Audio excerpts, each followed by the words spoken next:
Hello बच्चों, आज के वीडियो में हमारा रहेगा साधारण वाक्य या सरल वाक्य। ठीक है, और भी कवर करेंगे।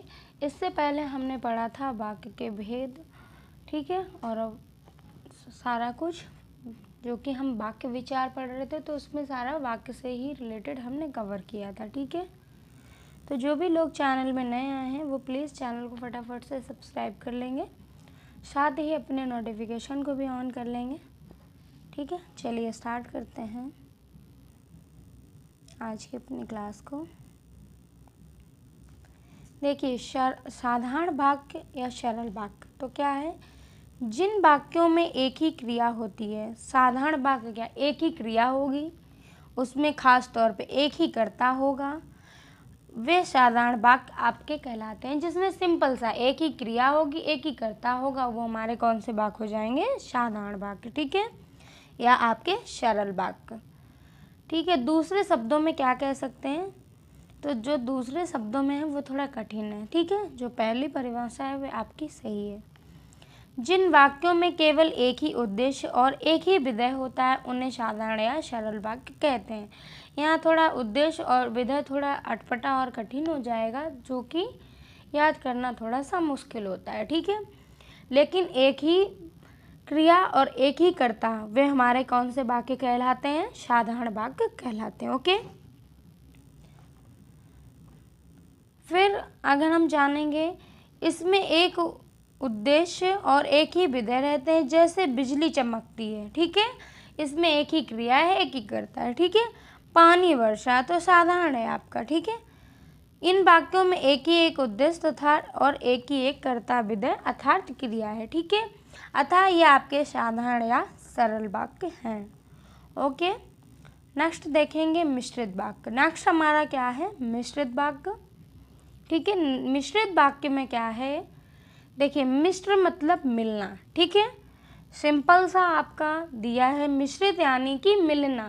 ठीक है, तो जिस वाक्य में एक से अधिक वाक्य मिले हों या मिले हों किंतु एक प्रधान उपवाक्य हो तथा शेष आश्रित वाक्य उपवाक्य हों, मिश्रित वाक्य कहलाते हैं। ठीक है, मिश्रित माने मिलना, यानी उसमें कई कर्ता होंगे, कई लोग जुड़ जाएंगे। साधारण मतलब एक और मिश्रित मतलब कई। ठीक है, मिक्स सीधा सा। सरल से शब्दों में क्या कह सकते हैं? जिस वाक्य में मुख्य उद्देश्य और मुख्य विधेय के अलावा एक या एक से अधिक संपिका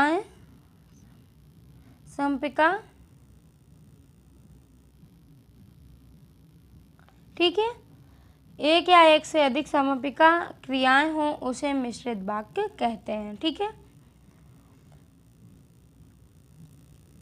जैसे आपके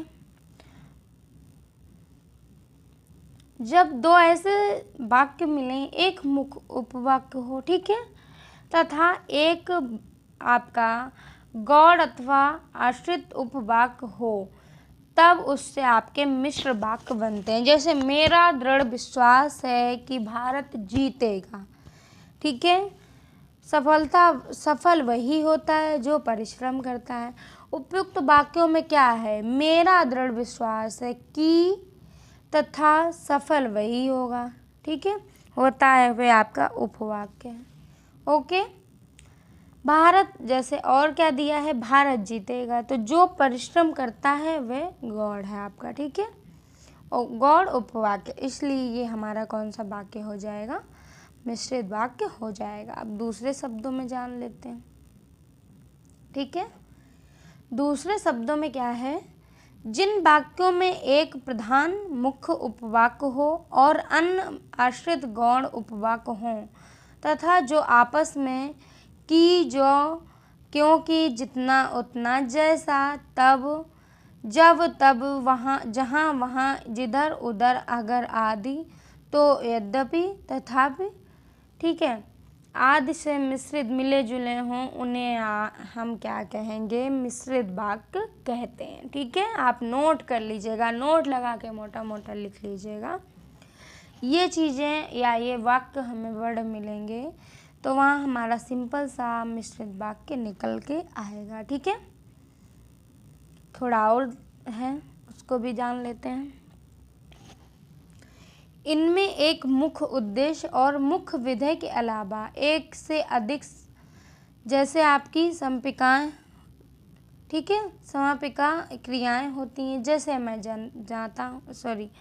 जानता हूँ कि तुम्हारे अक्षर अच्छे नहीं बनते हैं। जो लड़का कमरे में बैठा है वह मेरा भाई है। तो ये आपका क्या है, मिश्र वाक्य, ठीक है।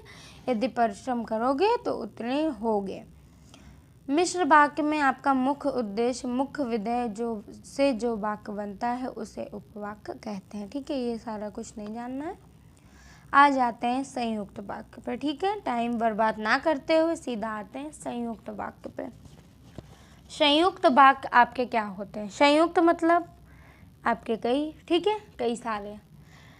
जिस वाक्य में दो या दो से अधिक उपवाक्य मिले हों परंतु सभी वाक्य प्रधान हो तो ऐसे वाक्य आपके संयुक्त वाक्य कहलाते हैं। क्या कहलाते हैं? संयुक्त वाक्य कहलाते हैं। बहुत सिंपल परिभाषा है, आप नोट कर लीजिएगा, ठीक है। क्योंकि अब चीज़ें नहीं पूछता, वो परिभाषा को अटकाता है। क्योंकि हमें एक जैसा पूछेगा तो सभी लोग पास हो जाएंगे, परीक्षा को टफ तो बनाना ही पड़ेगा, ठीक है। दूसरे शब्दों में क्या कह सकते हैं?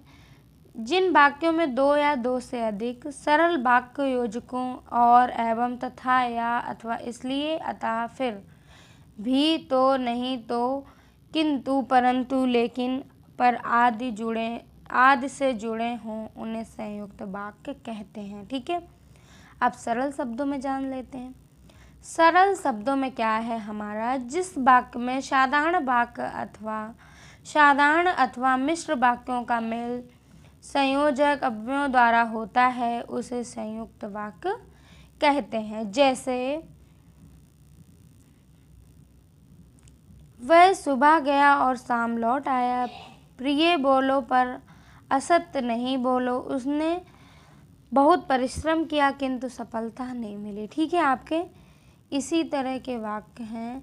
संयुक्त वाक्य आपके उस वाक्य समूह को कहते हैं जिसमें दो या दो से अधिक सरल वाक्य अथवा मिश्र वाक्य अव्ययों द्वारा संयुक्त हों। इस प्रकार के आपके वाक्य लंबे और आपस में उलझे होते हैं, ठीक है। जहाँ हमें लंबे वाक्य और उलझे होंगे वो हमारे संयुक्त वाक्य कहलाएंगे। सिंपल सी पहचान है, ठीक है। तो ये हो गया।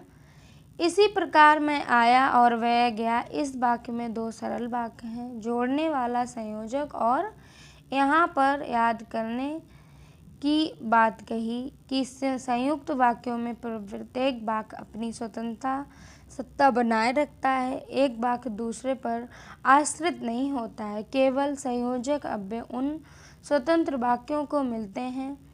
इन मुख्य और स्वतंत्र वाक्यों को व्याकरण में समानाधिकरण उपवाक्य कहते हैं, ठीक है।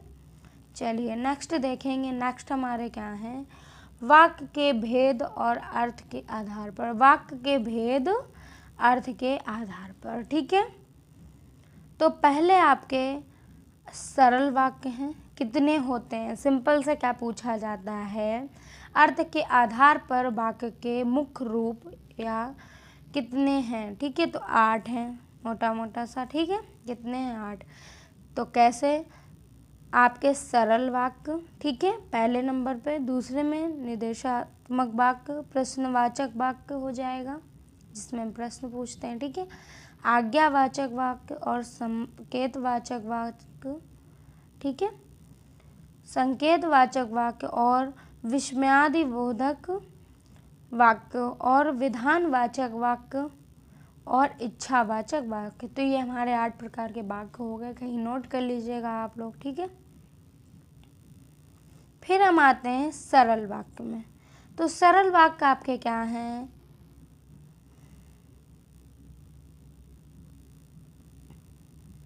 देखिए सरल वाक्य क्या हैं? सरल वाक्य वे वाक्य जिनमें कोई बात साधारण ढंग से कही जाती है। सरल का मतलब सीधा, सिंपल, ठीक है।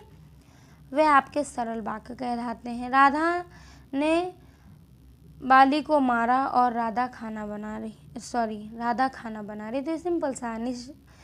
निषेधात्मक जो वाक्य हैं वे क्या हैं?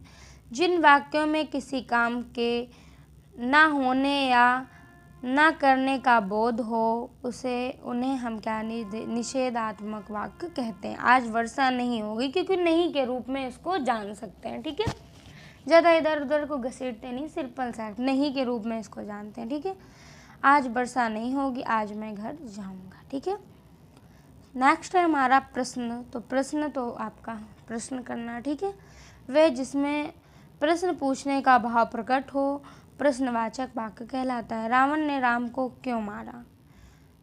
तुम कहाँ रहते हो? तो इसमें प्रश्न पूछ रहा है। ठीक है, ये मुझे नहीं लगता ज़्यादा समझाने की ज़रूरत है। आज्ञावाचक से भी आप समझ रहे होगे। ठीक है, जिन वाक्यों से आज्ञा, प्रार्थना, उपदेश आदि का ज्ञान होता है उन्हें आज्ञावाचक वाक्य कहते हैं। ठीक है, जैसे वर्षा होने पर ही फसल होगी, परिश्रम करोगे तो फल मिलेगा ही, बड़ों का सम्मान करो। तो आज्ञा से रिलेटेड है। ठीक है, संकेत।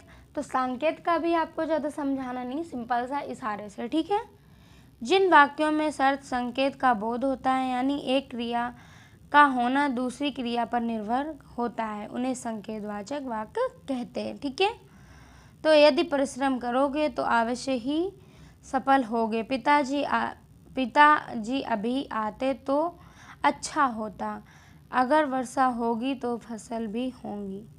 ठीक है, तो ये आपका संकेत है, एक दूसरे को हम संकेत। ठीक है, नेक्स्ट हमारा विस्मयादिबोधक। तो ये भी आप जानते हैं। ठीक है, जिसमें शोक इससे रिलेटेड है तो वो आपका जिन वाक्यों में आश्चर्य, शोक, घृणा आदि का भाव ज्ञात हो उन्हें विस्मयादिबोधक वाक्य कहते हैं। जैसे वाह तुम आ गए, या हाय मैं लुट गया, हाय वो मर गया। तो जिसमें इस तरह के वर्ड आएंगे वो आपके विस्मयादिबोधक कहलाएंगे। ठीक है, नेक्स्ट हमारे जो है विधानवाचक वाक्य। तो विधान, जिन वाक्यों में क्रिया के होने या क्रिया करने या होने की सूचना मिले उन्हें विधानवाचक कहते हैं। मैंने दूध पिया, वर्षा हो रही है, राम पढ़ रहा है। ठीक है, ये हो रही हैं क्रियाएं। नेक्स्ट हमारा है इच्छावाचक। बहुत अच्छे से समझते हैं, इच्छा मतलब मर्जी। ठीक है, जिन वाक्यों से इच्छा, आशीष एवं शुभ कामना आदि का ज्ञान होता है उन्हें इच्छावाचक शब्द कहते हैं। तुम्हारा कल्याण हो, ये उनकी इच्छा से वो अपना आशीर्वाद देना। ठीक है, आज तो मैं केवल फल खाऊंगा, ये मेरी इच्छा है। ठीक है, कल मैं कानपुर जाऊंगी, ये मेरी इच्छा है। कल आप कहीं जाएंगे, ये आपकी इच्छा है। तो इच्छा। ठीक है, भगवान तुम्हें लंबी उम्र दे, तो ये इच्छा है। आदमी अपने मन से इच्छा से बोल रहा है। ठीक है, किसी को कोई प्रॉब्लम होनी नहीं चाहिए। नेक्स्ट है हमारा वाक्य के अनिवार्य तत्व। ठीक है, तो इसको भी जान लेते हैं। वाक्य में निम्नलिखित 6 अनिवार्य तत्व होते हैं। ठीक है, सार्थकता, योग्यता, आकांक्षा, निकटता, क्रम, अन्वय। ठीक है, 6 ये आपके हो गए, नोट कर लीजिए। आप जानेंगे, इनको पढ़ेंगे किस तरह से। ठीक है, तो पहले हमारा सार्थकता है। ठीक है, क्या है सार्थक? आपका क्या है? सार्थक वाक्य का मुख्य गुण है। इसके लिए आवश्यक है कि वाक्य में सार्थक शब्दों का ही प्रयोग हो। ठीक है, सार्थक ये नहीं कि कुछ भी कहीं से लगा दिया, नहीं। तभी वाक्य भाव व्यक्ति के लिए सक्षम होगा। राम रोटी पीता है, तो ये आपका सार्थकता इसमें बिल्कुल नहीं है। राम रोटी खाता होगा, पीता नहीं, तो ये सार्थकता नहीं। ठीक है, बोध नहीं करा रहा, इसलिए ये गलत। फिर नेक्स्ट देखेंगे, एक ही एक एग्जाम्पल इसका समझा रहे हैं। योग्यता। अब योग्यता क्या है? वाक्य में सार्थक शब्दों के भाषा अनुकूल क्रमबद्ध होने के साथ साथ उसमें योग्यता अनिवार्य तत्व है। प्रसंग के अनुकूल वाक्य में भावों का बोध कराने वाली क्षमता होनी चाहिए। इसके अभाव में वाक्य आपका अशुद्ध हो जाता। जैसे अब हमने बोल दिया हिरण उड़ता है, तो हिरण क्या उड़ता है? नहीं उड़ता है, हिरण दौड़ता है। ठीक है, तो ये योग्यता नहीं है, इससे हमारा वाक्य गलत हो जाएगा। ठीक है, अब जैसे कुछ चीज़ें नहीं, पद प्रकृति या विरुद्ध नहीं हो। ठीक है, हर एक पद की अपनी प्रकृति होती है। ठीक है, हिरण आपका दौड़ता है, हिरण आपका दौड़ता है, चिड़िया आपकी गर्दी है तो वो उड़ेगी, दौड़ेगी नहीं। ठीक है, दौड़ेगी भी। और तो स्वभाव धर्म होती है। यदि कोई हमें कहे मैं आग खाता हूँ, हाथी ने दौड़ में घोड़े को पिछाड़ दिया, तो ये आपके विरुद्ध है। ठीक है, ये प्रकृति के विरुद्ध है कि हाथी क्या कभी इतनी तेज दौड़ेगा कि घोड़े को पछाड़ देगा? नहीं, ये बोलते हैं हवाई बातें। ठीक है, इस तरह से आप समझ लीजिए। और ये तो सारा बात समाज, इतिहास, भूगोल, विज्ञान आदि के विरुद्ध ना हो। ठीक है, जैसे क्या है कि इसके तरह क्यों ना हो, जैसे दानवीर कर्ण द्वारका के राजा थे तो नहीं थे, श्री कृष्ण थे। ठीक है, महाभारत 25 दिन तक चला तो ये आपका नहीं। जैसे भारत के उत्तर में श्रीलंका है तो नहीं है। ठीक है, तो ये चीज़ें हमारी योग्यता पे ही डिपेंड करती हैं। अब आकांक्षा पे आते हैं। आकांक्षा क्या है? आकांक्षा का अर्थ है इच्छा, एक पद को सुनने के बाद दूसरे पद को जानने की इच्छा। जैसे पंडित जी हैं, कहीं हम कोई अच्छी इंटरेस्टिंग बात सुनते हैं तो हमें लगता है नहीं दूसरे पार्ट को भी जाने। कभी हम कोई वीडियो देखते हैं तो हमें अच्छा लगता है तो हम जानते हैं नहीं सेकंड पार्ट को भी देखें। ठीक है, कोई स्टोरी हो गई, कोई बुक का पेज हो गया, या हम कभी कथा सुनते हैं तो हमें लगता है कि नहीं पंडित जी अगला अध्याय या अगला चैप्टर क्या कहेंगे, जिसमें हमें जानने की उत्साह होगा। ठीक है, जानने के लिए इच्छा होगी कि नहीं आगे क्या होगा। कभी हम सीरियल वगैरह देखते हैं तो उसमें भी होता है कि नहीं कल के पार्ट में क्या दिखाया जाएगा, उसी तरह आपकी आकांक्षा। ठीक है, शेष रह जाती है तो दूसरा वाक्य अधूरा माना जाता है क्योंकि अर्थ पूर्ण रूप से अभिव्यक्त नहीं हो पाता है। ठीक है, इस तरह से यदि कहा जाए खाता है तो स्पष्ट नहीं हो पा रहा है कि क्या कहाँ जा रहा है, कि क्या कहा जा रहा है, ये भी नहीं। किसी के भोजन करने की बात कही जा रही है या बैंक के खाते के बारे में बात कही जा रही है, स्पष्ट नहीं। तो ये हमारी क्या आकांक्षा। 6 थे तो निकटता, जैसे गंगा पश्चिम में डॉट डॉट कर दिया। ठीक है, अरे सीधा बोलो गंगा पश्चिम में है, सॉरी क्या है इसका वाक्य देखा नहीं मैंने, उसके लिए सॉरी। गंगा पश्चिम से पूरब की ओर बहती है, कितना उसने डॉट डॉट डिस्टेंस दे दिया, ये नहीं होना चाहिए। सिंपल सा वाक्य होना चाहिए कि गंगा पश्चिम से पूरब की ओर बहती हैं। ठीक है, इस तरह से होना चाहिए। तो ये आपकी निकटता पे होगी। क्रम, कैसे क्रम, तो आप समझिए वाक्य आपके क्रम वाइज होने चाहिए।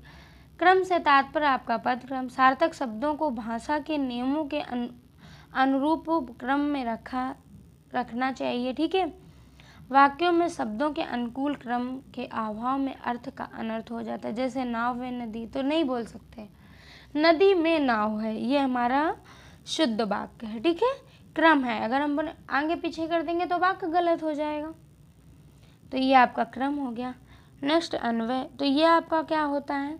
अन्वय का अर्थ होता है कि पदों में व्याकरण की दृष्टि से लिंग, पुरुष, वचन, कारक आदि का सामंजस्य होना चाहिए। ठीक है, तो ये आपके अन्वय के अभाव में भी वाक्य अशुद्ध हो जाता है। जैसे नेताजी का लड़का का हाथ में बंदूक था, तो कितना अनर्थ हो गया। ठीक है, क्या बोलेंगे? नेताजी के लड़के के हाथ में बंदूक थी, तो ये लिंग, वचन, कारक आदि से ये होता है। ठीक है, फिर नेक्स्ट वाक्य विग्रह, तो वाक्य विग्रह आपका क्या है? वाक्य के विभिन्न अंगों को अलग अलग, विग्रह मतलब आपका अलग अलग। ठीक है, विभिन्न अंगों के अलग अलग किए जाने की प्रक्रिया को वाक्य विग्रह कहते हैं। इसे वाक्य विभाजन या वाक्य विश्लेषण भी कहा जाता है। सरल वाक्य विग्रह करने पर एक उद्देश्य और एक विधेय बनते हैं।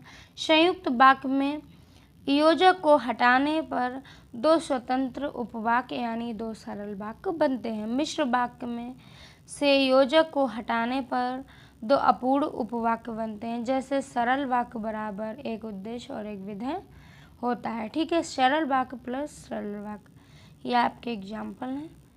ठीक है, वाक्यों का आपका अब आ गए हैं रूपांतरण। रूपांतरण क्या होता है?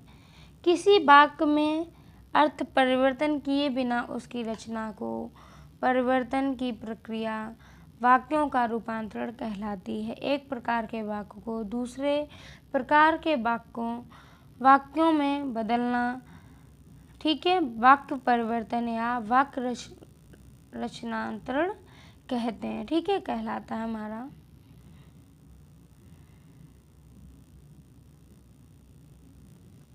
तो ये जो वाक्य रूपांतरण है इसको हम कल के वीडियो में देखेंगे। ठीक है, आज के लिए इतना ही। कल फिर मिलेंगे आपको इसी को आगे कंटिन्यू करते हुए। आप लोग ज़्यादा से ज़्यादा चैनल को शेयर करें, सब्सक्राइब करें, साथ ही अपने नोटिफिकेशन को ज़रूर ऑन करें।